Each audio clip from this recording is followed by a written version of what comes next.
Hello, and thank you for choosing the Legacy Lawyers as your source of information. We know this might be a difficult time you're going through, but we are here to educate you and help you through the process. Please stay tuned for our question and answer portion. Good morning, Aaron. Good morning, David. How's your day going so far? It's early, but it looks good. Well, that's good. As long as you have coffee in your system, you should be good. Oh, well, I'll have to make sure I get that out. Yes. Okay, so for the next few weeks, we're going to be discussing trusts and everything that goes along with it. How do the roles of a trustee versus a successor trustee differ? Okay. Well, the duties and roles of an initial trustee and a successor trustee are the same.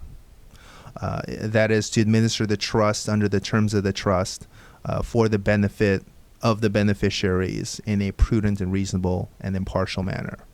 The initial trustee, though, generally speaking, is the person who creates the trust and owns the assets, because it's usually someone who has the power to revoke the trust. And so that person can pretty much do what he or she pleases because the person they're harming is themselves. But don't quote me on that. I'm just talking about, generally speaking, what happens, because you see a lot of people create trusts and make very bad decisions, but who's going to sue them but themselves?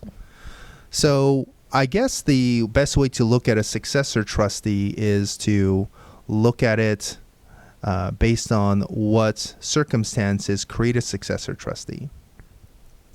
So a successor trustee is someone who steps in as trustee after the initial trustee dies or becomes incapacitated. So now you have someone step in who's administering the trust assets for the benefit of someone other than themselves.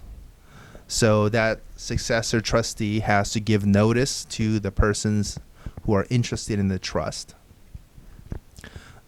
that the trust is now being administered by a different person. So, for example, if grandpa dies and dad steps in, and the trust is actually some sort of grandchildren's trust for the benefit of the grandchildren, dad needs to inform the grandchildren, hey, if you have questions about the trust or you have concerns or you're an interested person in the trust, I'm the person to talk to. They also have to give certain types of notice that, let's just say grandpa dies. Now this trust is irrevocable because grandpa is no longer alive to revoke it.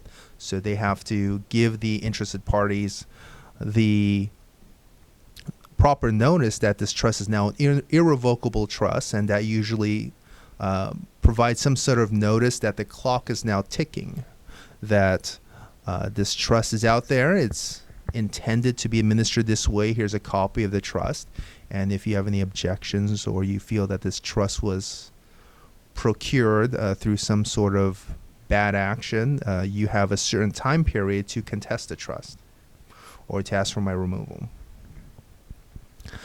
And now this trustee that is stepping in is administering this trust as a post-death trust. Well, as a reporting entity for the IRS, this person needs to get a tax identification number, because if this trust, you're no longer filing personal tax returns under grandpa. So there are a number of duties that sort of spring forth when a successor trustee steps in. So the general duties of management are the same, but the additional duties that come with post-death administration are different. And I think those are several examples of how a successor trustee might be acting in a manner that is sort of an enhancement or with additional things to do that weren't present with the initial trustee. Okay. Thank you very much. You're welcome.